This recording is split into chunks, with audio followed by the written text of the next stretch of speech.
Hi friends, last class में हमने बात की थी एनजी ट्यूब फीडिंग के बारे में। उसमें हमारा लास्ट टॉपिक था एनजी ट्यूब फीडिंग से बिफोर असेसमेंट के बारे में। असेसमेंट में हमने बात की थी फूड एलर्जी की, हमने बात की थी, उसके बाद लेबोरेटरी टेस्ट वैल्यूज़ की हमने बात की थी, लास्ट फीडिंग टाइम की हमने बात की थी और बाउल साउंड हियरिंग के बारे में हमने बात की थी।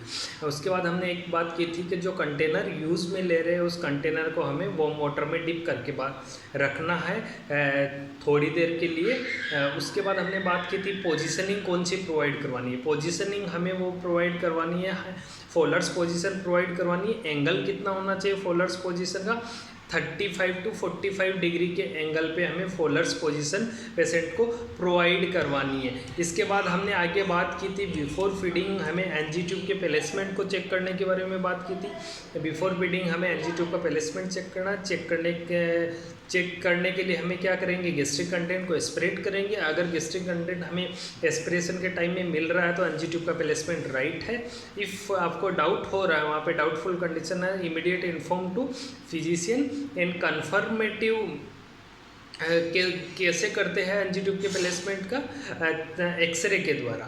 उसके बाद हमें एनजी ट्यूब फीडिंग के लिए जो सिरिंज यूज में लेते हैं, सिरिंज का पार्ट होता है बैरल, उस पार्ट को हेड से अबव एलिवेटेड करके रखना है ताकि ग्रेविटी फोर्स के थ्रू इजीली फीड हो सके।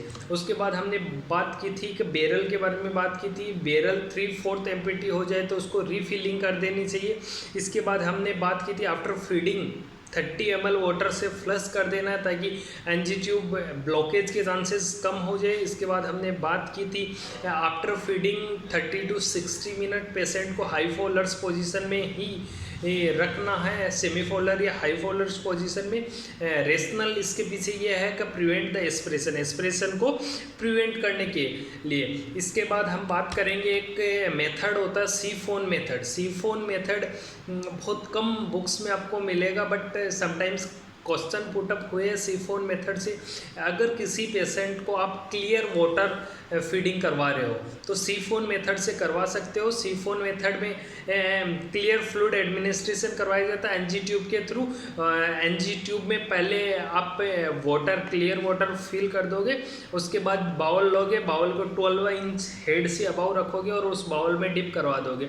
वैक्यूम बनने की वजह से कंप्लीट क्लियर फ्लूइड पेशेंट के स्टमक में चले जाएगा और उसको फीड मिल जाएगी।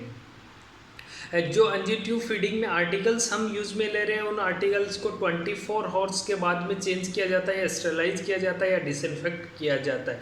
Thank you so much.